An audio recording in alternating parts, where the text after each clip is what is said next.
The passing of a titan, Peter David, maybe the greatest comic book writer, is no longer with us, and he died struggling for money, struggling for support, health wise. Somewhat, to me, looks like a painful spiral. And yeah, I've done videos about him because I feel like, as much as a comic book community that people want to act like exists on YouTube and the interwebs, the comic book community is non-existent. It's just not there. It's amazing to me that people cannot rally around that. They will support more of a crowd-funded book from creators that they, identify with, as opposed to helping the creators that. And I'm still weird. Like, I very curious of how Peter David ran. Like, how did he exhaust his money? Because you, excuse me, if you go through his bibliography, I mean, the most prolific writer of his time, wrote novels, wrote everything high and low, worked for Marvel, worked for DC. Everything he touched kind of became an evergreen run. Even Dreadstar, even like you look at Fallen Angel too. Really, and back in the day, geez, I know people that loved Fallen Angel. I never read it, but that's just my experience with it. But you go through Peter David's work, and you're just like, how is it even possible that this guy runs out of money? Without that being said, we have comic book YouTubers with a true amazing reach, with enough of a reach for them to control pockets. They control your pocket. They promote things and you spend your money on it. And that's because you trust that commentator. And some of the commentators that I'm like loosely talking about right now, they never rallied, and I don't know if Peter David was on record of moving against them, so on and so forth. But at the same time, our legends are dying painful deaths. So with all of that, like I guess like the second phase of Peter David's passing is just all of these low level. I don't know, like I don't know what to call them, but they will repost that Peter David has passed, and they'll everyone's posting Hulk. Isn't that crazy? So if someone posts Peter David has passed and they have the Hulk in there, you know that they never read a Peter David book or truly experienced what his work was or followed him. They just did like a Google search, and that's the thing that populates. Because here's the wild thing. Yeah, he did the Hulk. He's the greatest Hulk writer of all time. Easily, clearly. Like, not even close. But he's done, like, in my view, equally significant work for, and I guess this is why we have notes here, because I just, like sometimes I just don't want to memorize everything I bring to you guys. Supergirl. So Peter David's run on Supergirl, highly important, highly effective, because DC, and rightfully so, when they rebooted everything with Crisis of Infinity Earths, they hardlined they hardlined Kal-El, Superman, the only Kryptonian in existence. Like, he is the last true survivor. And this was them coming back to form and just like boiling down the absolute most appeal of that character. So Supergirl had to go. But people like Supergirl. The Peter David Supergirl run, and I will even say the Peter David Lex Luthor 2 run, the red-haired Lex Luthor. This is my view, the best version of this character. It's the best version of this character that makes sense in a DC landscape where that dictates that there is only one Kryptonian. How do we have a Supergirl? What do we do? The work Peter David did with that alone, absolutely magnificent. On a month-to-month level, working with multiple artists, that work, the greatest Supergirl anything we will ever have. Aquaman. So everything from Atlantis Chronicles, from if we want to get into like the mid, I believe mid 80s or maybe early 90s throughout. So the Peter David Aquaman run, it gets criticized on a weird level because he had the harpoon arm, but that harpoon arm later lends itself to the I forget, maybe like the obsidian hand, where it was all liquid. And Peter David tore down and reconstructed Aquaman, who within DC lore at the time always had trouble with his children, always had trouble with his family members. Aquaman was and this is a little bit coming in from the Snyderverse, where he was a tortured heir to a kingdom. He was a tortured individual, and I think we got a little bit of that with the Snyderverse. Like enough, right? But people will say harpoon arm, and then we have these. I don't want to be mean, but like idiot TikTokers that boil down all of his work, his entire run, into like a cover or two, and they're like, who could ever approve this and this and that? So here's the thing. Aquaman never was a seminal, like never was a seller, never sold for more than 2 years. Doesn't matter who touched it, even Jeff Johns. Jeff Johns can come in with Aquaman, have a great opening, people love it, and then it just fades away. And there's a lot of what people believe to be evergreen comic book characters that don't get good monthly books. You know, another good example of that, Guardians of the Galaxy. Outside of Jim Valentino, and the what if future timeline of that series, which kind of doesn't apply to Marvel at the time, but you know, maybe still does later. A lot of what people perceive to be evergreen characters are not. Peter David made Aqua, made the fish talking long at the time, long haired, harpoon arm superhero, a regular monthly read. Period. For him to be able to do that, I don't know. So, and then we have franchise, right? Like, so if you're great, you have to add to the culture. You have to add to the lore. You have to add to the lexicon. You have to put something in there. Young Justice for DC, a franchise, a repeatable book, right? Because I believe Young Justice has had animation treatments. I believe a lot of the Peter David Young Justice ends up in Teen Titans Go. Writing a teenage superhero book, not new. Writing a teenage superhero book the way that he did, making it the type of read it was, and believe it or not, it was an early entry book in the DC line that was in DC continuity, that young kids can walk into the comic shop and purchase, and then later fall into the more mature stuff. This is also a type of publishing concept that we no longer see from the major two. Peter David and Young Justice, and there was a Young Justice crossover that the artwork I absolutely love. There was a book called by Pop Mon, Dark Horse Comics, called Spy Boy. He wrote that with Pop.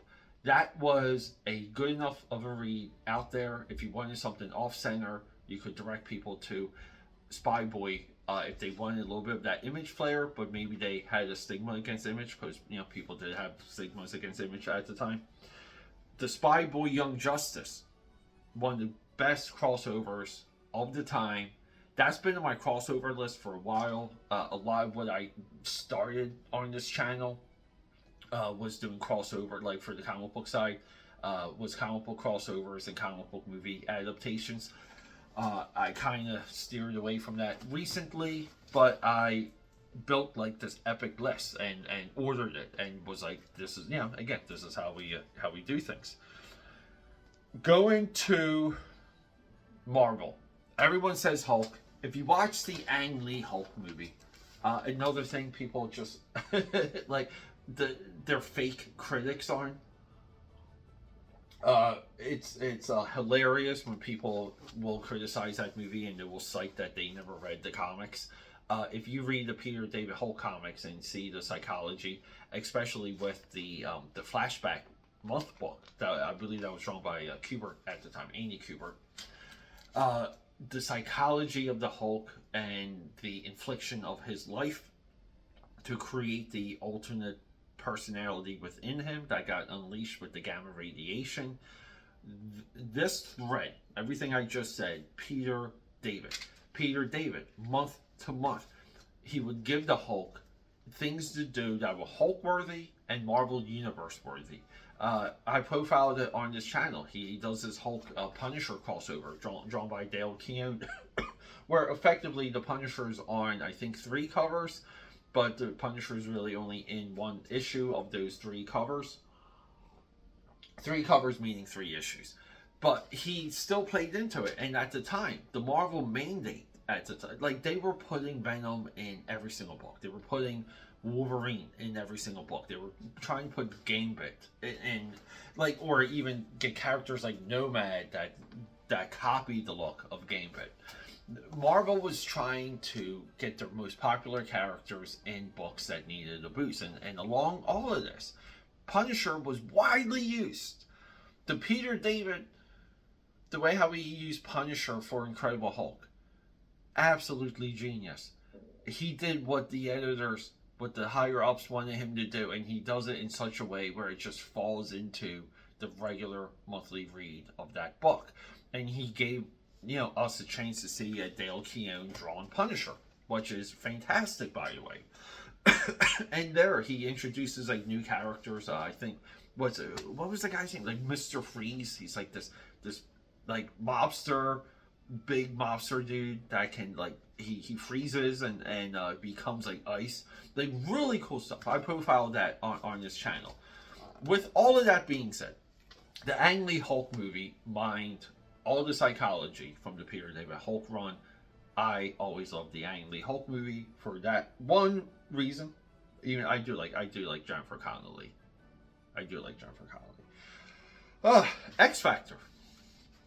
X Factor. The most impactful writer for X Factor. He resurrected X Factor. There was a time. So here's the wild scenario. We get Jim Lee's X-Men. Jim Lee's X-Men magnifies the whole X-Men line.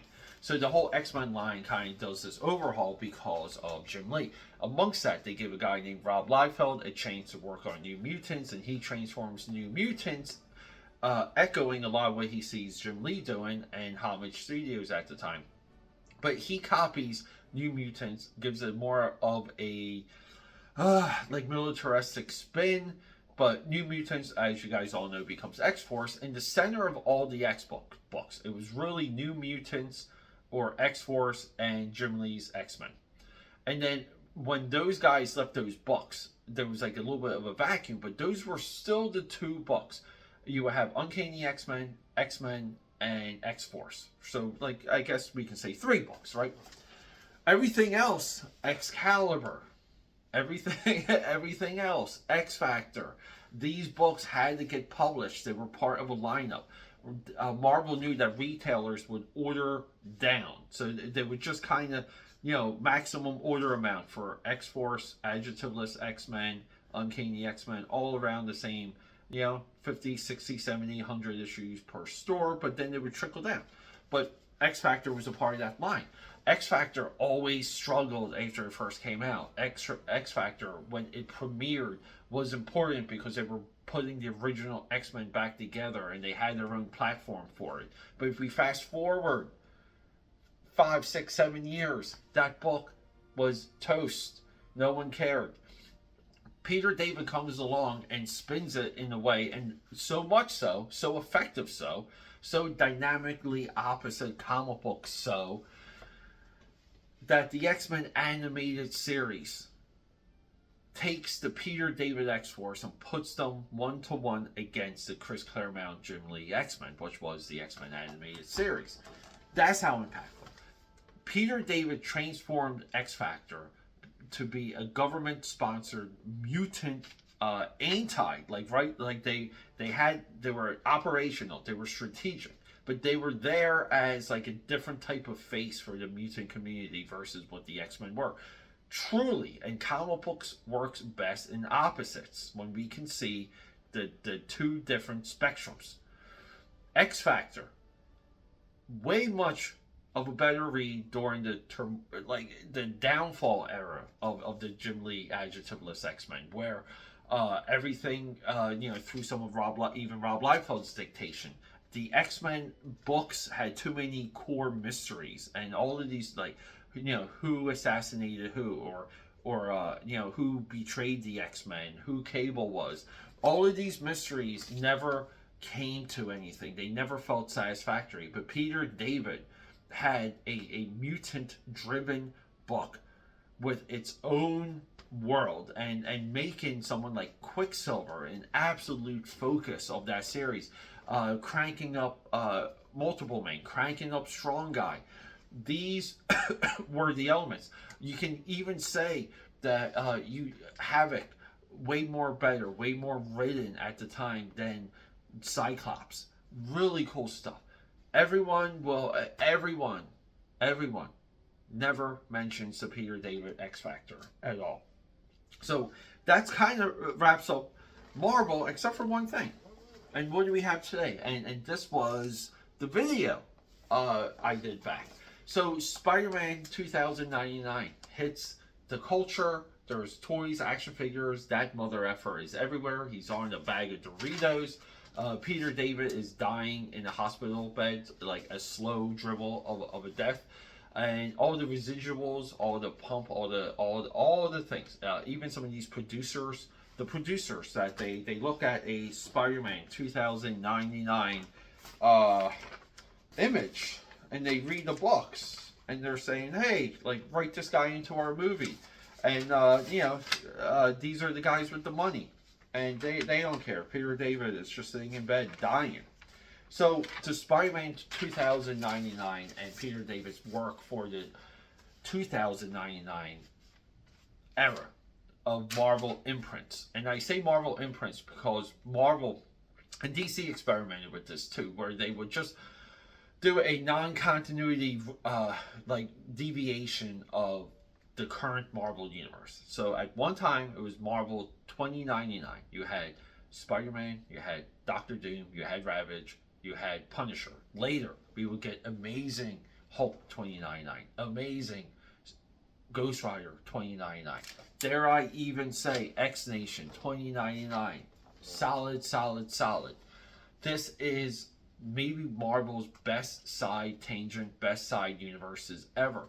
One of the chief architects for this, and the one that was a part of the creation of the most impactful character of this entire era, Spider-Man 2099, Peter David.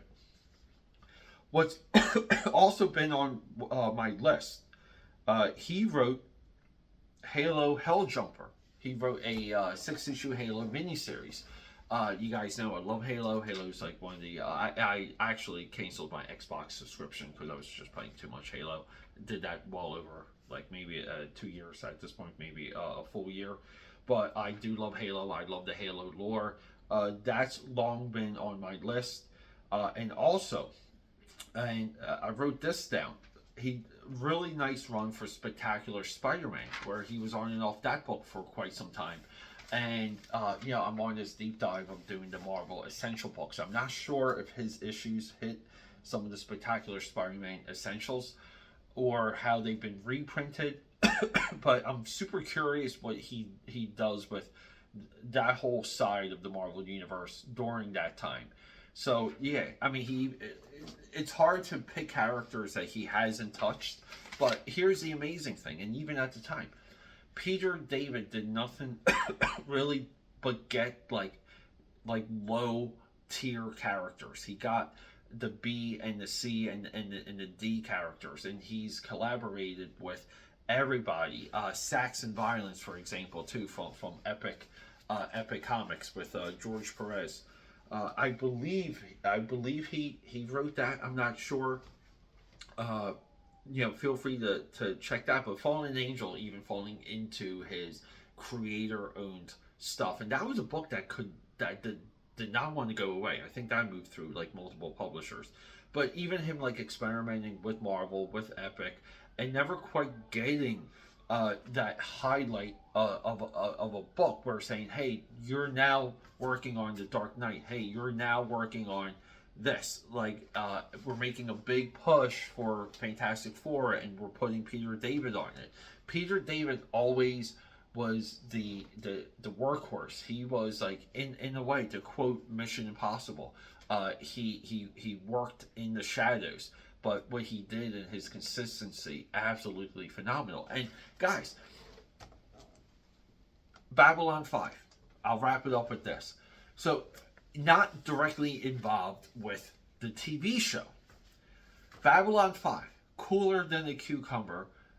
It was Babylon 5 versus Star Trek Deep Space Nine. Somewhat the same concept, all of these other things, right? Babylon 5 had Harlan Ellison, Neil Gaiman come in working on episodes. J. Michael Straczynski of future comic book fame is one of the guys behind this show. They needed a comic book push, a comic book front. And we see this a lot, and this kind of loops back to the some of the comic book origins of this channel, to where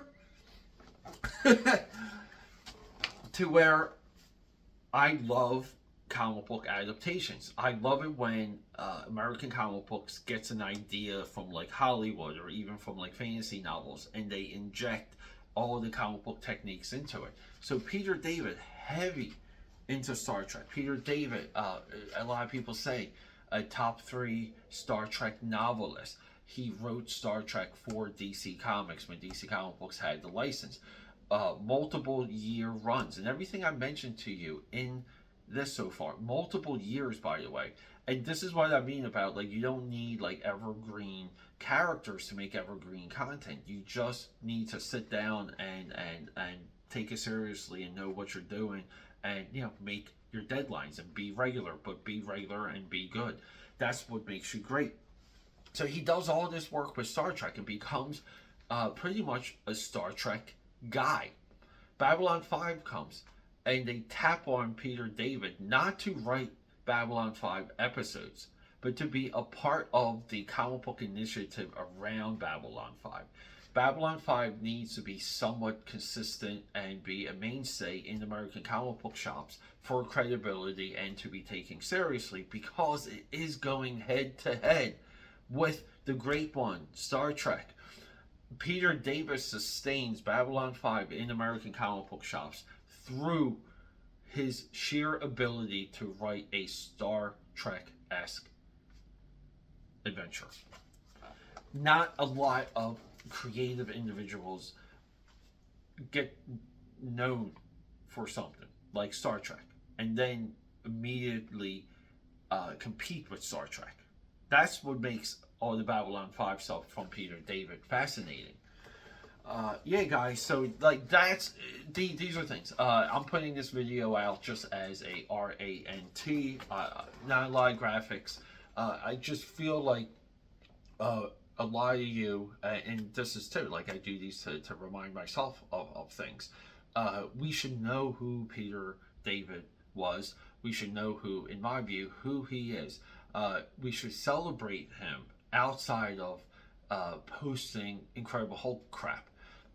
We should learn about these guys, and their passing is always tragic. It's always tough for their families. It's all, like it's all of that. But us as comic book fans should be able to quickly, what you've seen here, a quick deep dive of what that career meant to you, because we spent a lifetime reading comic books.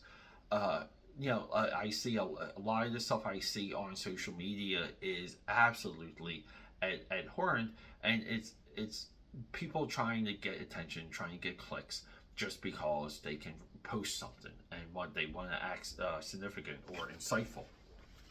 To me, I can, and I did almost it right here. I can do a Peter David lecture right now. Give me a podium. That's where we all have to be. Let's go.